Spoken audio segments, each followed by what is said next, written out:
Hey everybody, welcome back to Contractor Growth Network. I'm Logan, and today I'm joined by Tim Brown, who is the owner and lead strategist at Hook Agency. Tim, thanks for joining me, man. Absolutely, man. Thank you for having me.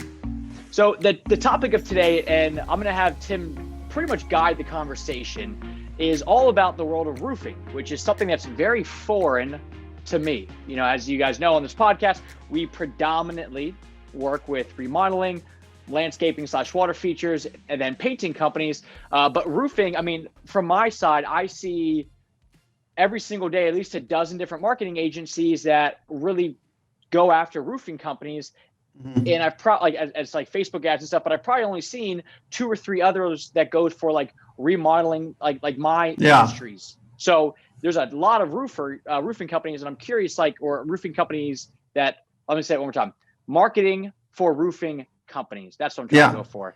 Yeah, I think part of it is, the interesting part about, I think, our conversation today is potentially like sharing useful bits of information between sub industries. You know, that's something I've been doing a little bit more on my podcast. It's like I've had HVAC and plumbing people on there, and they're like, this is just for roofers, right? And I'm like, well, no, not necessarily. I think it's good to share the love, you know what I mean? Like in the type. And I also think that roofers have their own unique challenges that are completely different, and frankly, make us a really great fit for them than like remodelers. And we do have a few remodelers too, but like there's big differences, and I can kind of talk to those differences as well on the marketing side. But I also think it's good to like learn from the other contractors too. Well, good. So let's do this. Let's jump into real quick, who is Tim Brown? What is Hook Agency? Yeah. How'd you come up with the name? So that way they have a point of reference of who we're talking to, and then we'll jump into the nitty gritty. Yep, absolutely. So Hook Agency is a marketing company. We're out of Minneapolis, Minnesota. 4 years in the making. Before that, I was a marketing director at a different agency, and they served everyone, like e-commerce to like, crazy B2B brands, like everything, right? And then, so when I got into this, I frankly like needed a specialty too, because I was just like one guy, and then I hired a couple people, and it's like, when you're small in particular, it's really good to have a specialty. And so we just found ourselves being very useful to contractors. Like they needed our services more. They reached out to us more. I liked them. Like, for instance, like I love roofers, man. Like I get along really well with them. It's just my vibe and their vibe and all that. I've got the hustle shirt on. It's their vibe. You know what I mean? Like, so we get along really well with them. And then, we've had pavement and all kinds of, like, from the beginning, we've had contractors that were like attracted to us. And we just found ourselves being useful to them. So our methodology and all the work, our approach is really about, and I know there's overlap here, but I think it's good to share some, as much as we can. Persuasive website design. And then the other piece is like basically trying to make your website into a traffic magnet from Google. So like basically like content marketing is a big piece of that.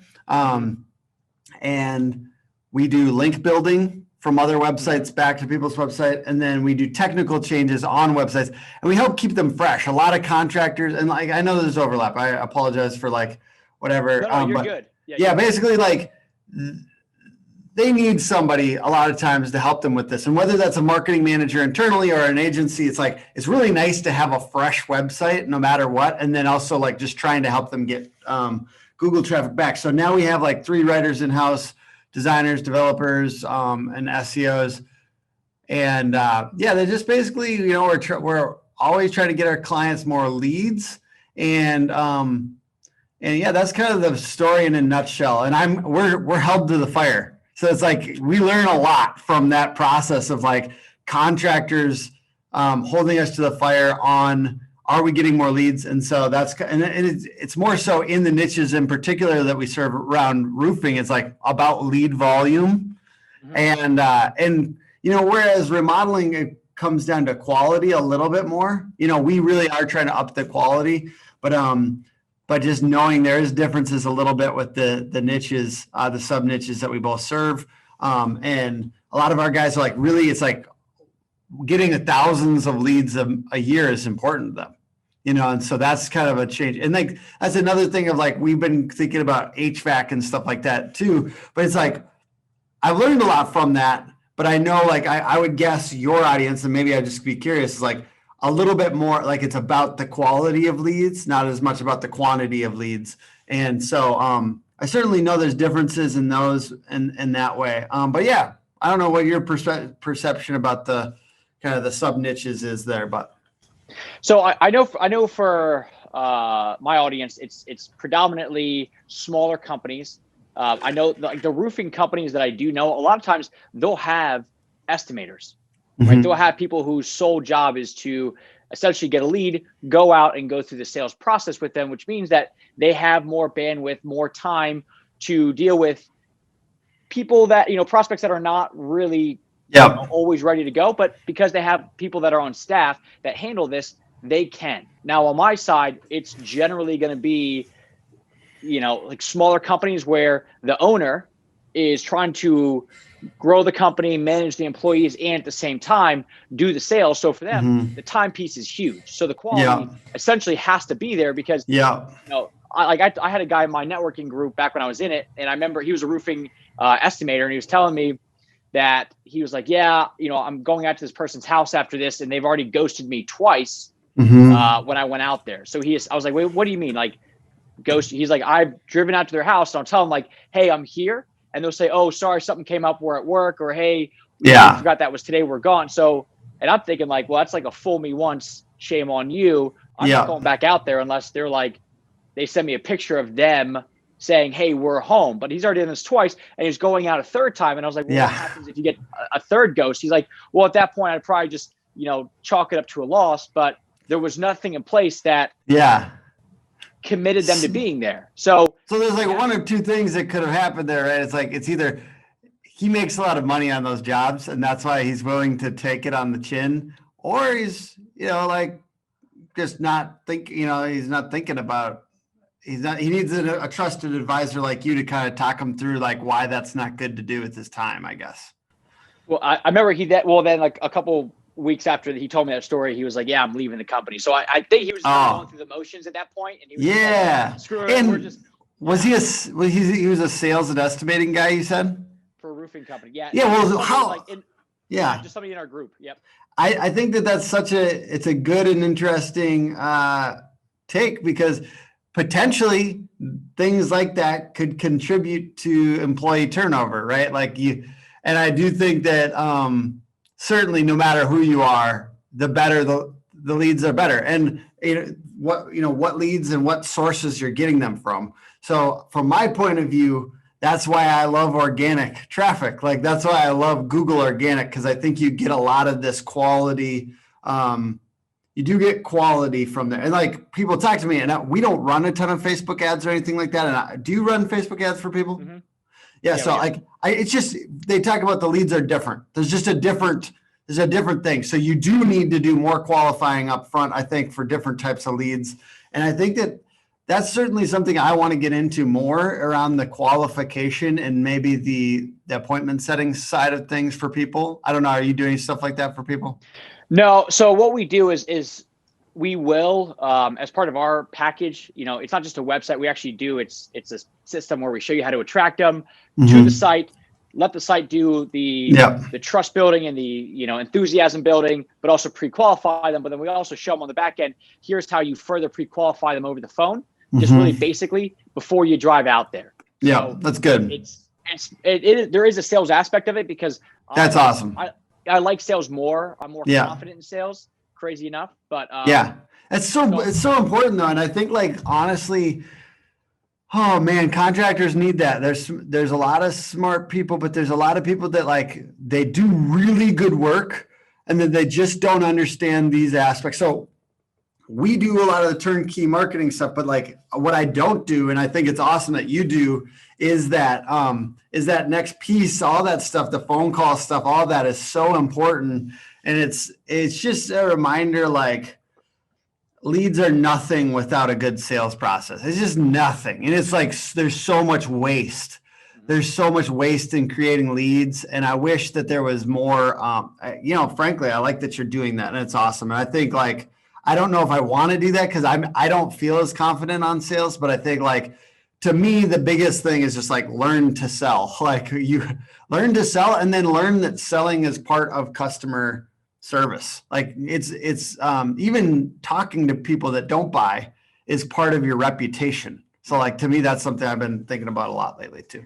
Yeah, I'm big on it. And that's something that's been like very big for us this year. Like internally at our company, like growing was like realizing that there's a lot of people in our world that know us, that are on our email list, this and that. And we were just so reliant on the marketing to close the deal. But then once we got a salesman in here who would then call somebody up and go, hey, I saw you downloaded this about 4 months ago. You know, what motivated you to download it? Oh, I know this is why. And I've actually been meaning to reach out to you guys. Thanks for calling. So people they just want to feel special. They want to be heard. And by having somebody reach out, a lot of people that were just like already on the edge, by doing that, it worked. It moved the needle. So, you know, a lot of times the problem that we see is people don't need more leads. They just need leads that are higher quality. So, you know, especially with like in the smaller companies where you don't need 100 leads a month, you don't need 200 leads a month because you can only take on 10 jobs. So you really just need to focus on what is it going to take to get those 10 jobs. Do you want 200 leads and you'll have to deal with 190 crap ones, or do you only want 20, which means that you're getting 10 wins and 10 crap ones or people that are not quite ready. So it's up to you. I think I'll be honest. I think it's more often. I think there's sales problems. I think there's a lot of sales problems, and it's not just like how many crap ones is very subjective, and that's a very hard thing to get a hold of. And that's why I do think it is good to have clarity around lead quality, whatever that looks like for you. I'm not saying that it has to look exactly like ours, like internally at our company, but we do it this way. And I want to share it, which is just, we have MQLs, which is a marketing qualified lead, and an SQL, which is a sales qualified lead. And construction companies, like I do talk to people that, like I just talked to a windows and doors company, very smart, savvy people, but they didn't understand there should be qualification, because in bigger companies, you've got and I know you know this, Logan, probably so, but I'm just saying, like, for the people listening, like you've got separate departments a lot of time, right? You got the marketing department and the sales department. You and I might be a little bit of both, and a lot of these people might be a little bit of both. But when you get to bigger companies, those distinctions are really important, because there is responsibility at each level of the funnel, and the people on your team have responsibility. And the reason I got really into this is because I was the marketing director at a company, and we had salespeople not underneath, but in the funnel underneath, that would be talking to people, and they'd qualify things, but there wasn't a system around what was quality and what was not quality. So it was really important to get understanding within the team about what a qualified lead looks like. What is even if it's just that question, we need clarity, because otherwise there's no accountability for sales.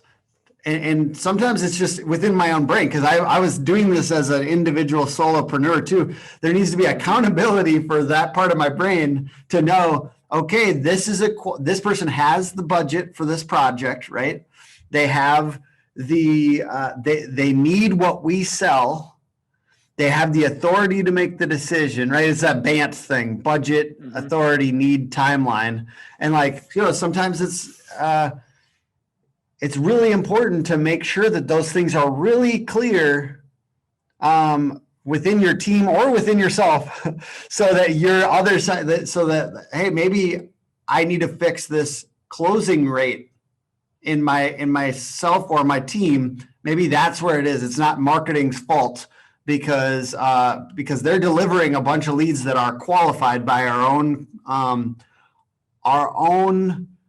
We created these things together. We, as a team or as an individual, you create these things, and you basically need to sign off on them. I do think it is useful to figure out that, because it really does define your next action or your next fix. What are you fixing next? Is it marketing that's broken, or is it sales that's broken?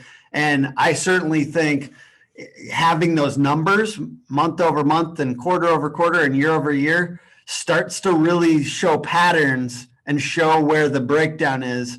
And I do think that, so it's awesome that you help, people improve their sales and their qualification too. Cause yeah, it is a hard problem, and it is something that people need help. How are we supposed to be expert at all these things? Like, especially when you're like a construction or, a contractor of some type, you're spending all this time learning the craft. It's not the same, and it's not on computers, and it's not in the office like half the time. So it's like, it's an interesting world.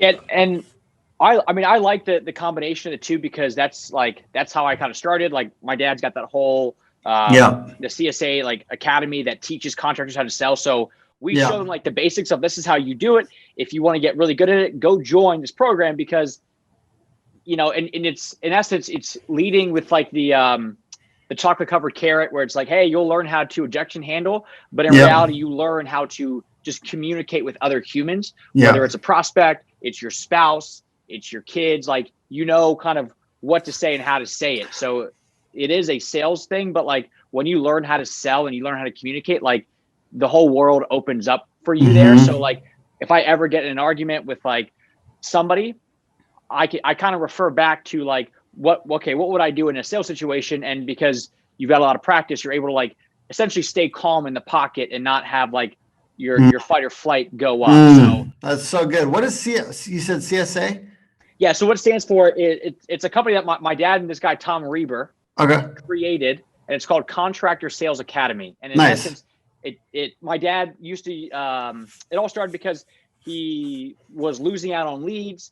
So we hopped on Home Advisor, and he was like, okay, I'm getting a lot of just people that have no idea what I do, what it costs, stuff like that. And I'm paying all this money. I don't want to drive all over the place for this. So I'm going to learn a better way to do it. So what he does is he learned to pre-qualify over the phone and just get a ballpark estimate with people. That's good. Like, hey, what are you looking for, guys? This is about what it's going to cost. And most people were like 20% of whatever he wanted to charge. So he saved all that time. And I remember he went 1 for 60 by doing this. And he was like, oh, like, there's got to be other people that need this as well. So he and Reber linked up, and they created the Contractor Sales Academy, which is, and that's how I learned how to sell. It's great. So it's a great program. And I talk about it all the time, because sales is one of those things that if you're running your own business, like, you need to learn, because like there's 3 aspects of business. You've got how to get a client to call you, how to close the client, and how to fulfill the work that the client wants. And that's it. Marketing, sales, fulfillment, those are the 3 aspects of business, and you're done. But most people only focus on the fulfillment, and they forget about the first 2 things, which are actually going to bring in the work. So I think it's all relevant or all necessary. But in your world, so like, I know all the stuff for the remodeling, like all the pleasurable home service providers. When it comes to roofing, HVAC, plumbing, like, and you talked about making your websites persuasive. What does that even mean? So from my point of view, trust is one of the most important things that we can build into our website. And from what I can tell, a lot of contractors grew up or made their money in being able to do the work, but then they learned how to sell, or they're learning how to sell. They're getting better, and they're pretty good. They're good at getting trust quickly. But then when it comes to their website, they don't do it. And it's some of those things like, hey, what would you say if you needed to get trust? This is just a good question to think about. What would you say if you needed to get trust quickly? And they don't know how to do that on their website, because they generally have assumed previously to now that if you're going on their website, you had gotten a business card from them, or gotten a referral from your friend. So then trust is already starting to get there. But in a lot of cases now, if we're driving traffic to that website with a Facebook ad or a Google Ads campaign or Google Organic, you've got this disconnect where the person doesn't really know you or care.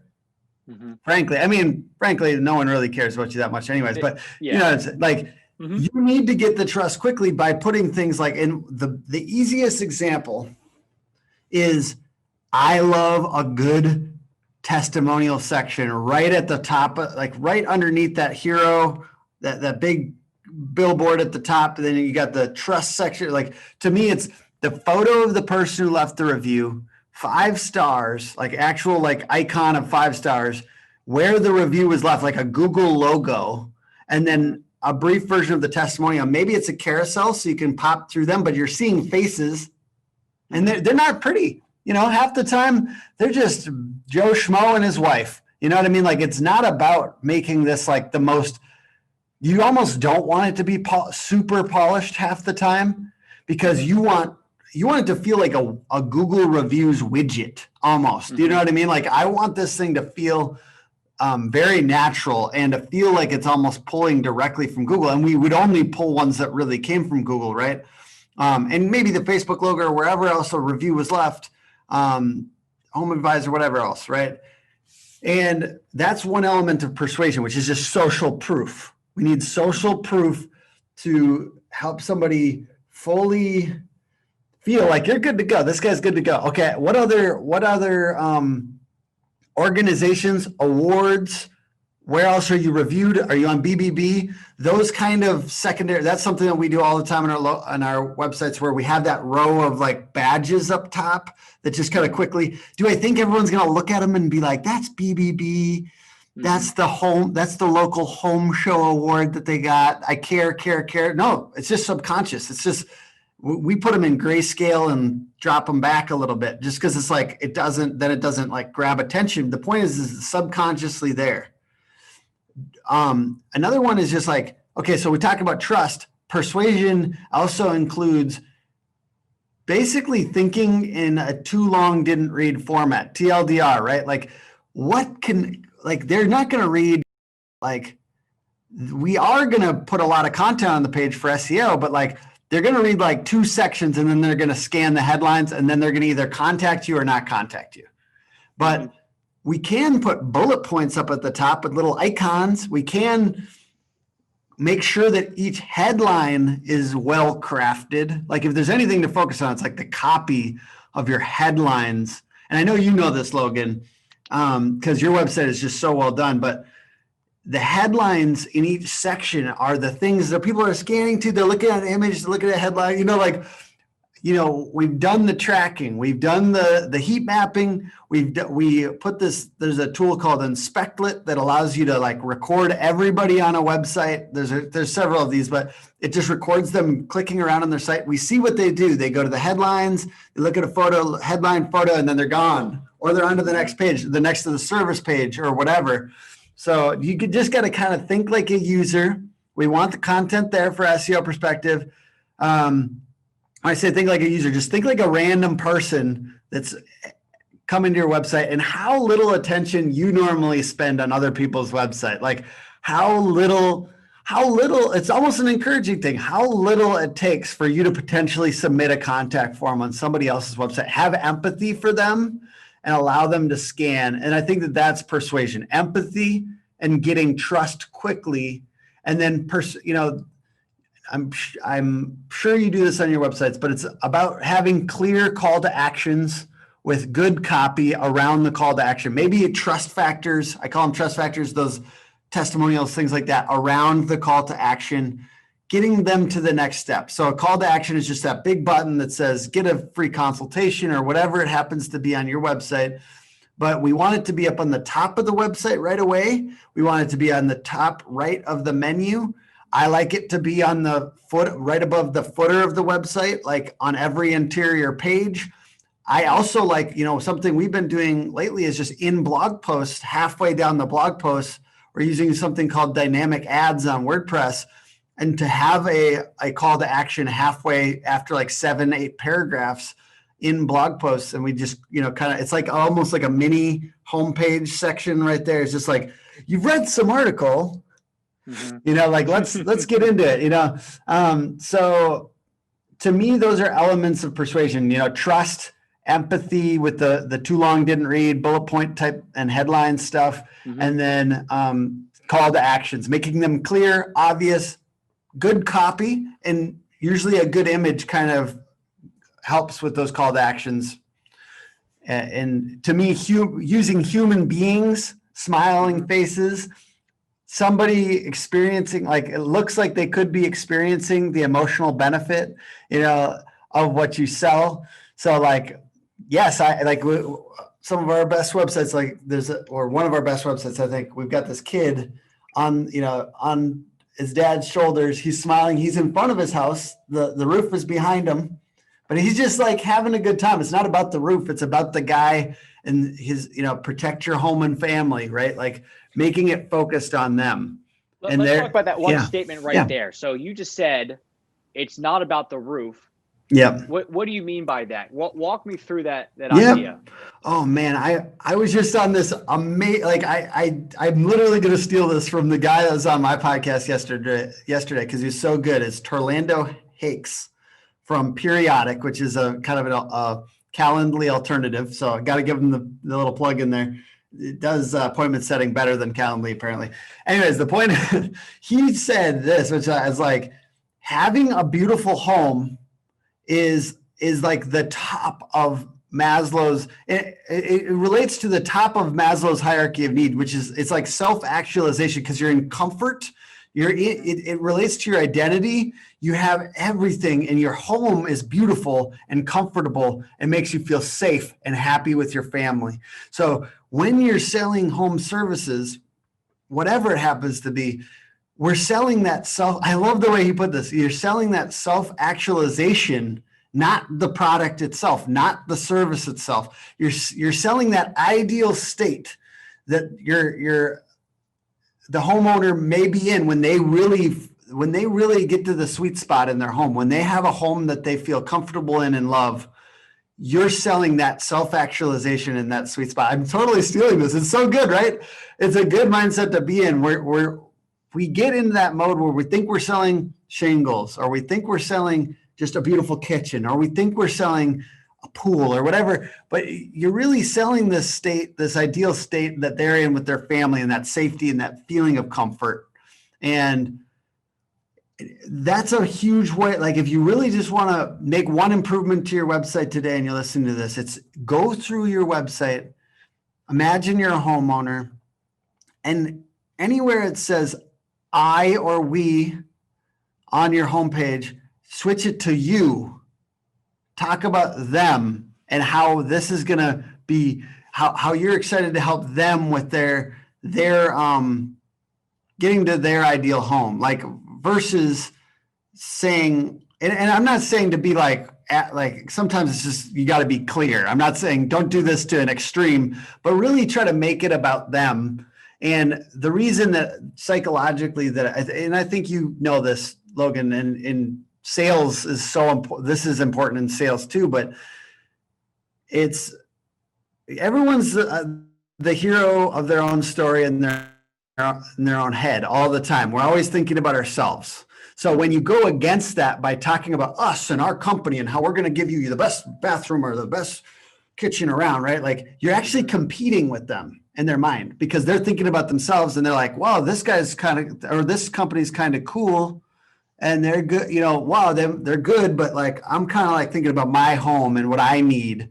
I'm not thinking about you and how, cool your company is. So when we co-opt that, when we be part of the story in their head by saying, you want this and you're, how good will it feel to be in a kitchen that you and your wife love, or you and your family love, or whatever, right? When we talk that way, when we talk in a way that just basically it's on the same frequency as they're already thinking.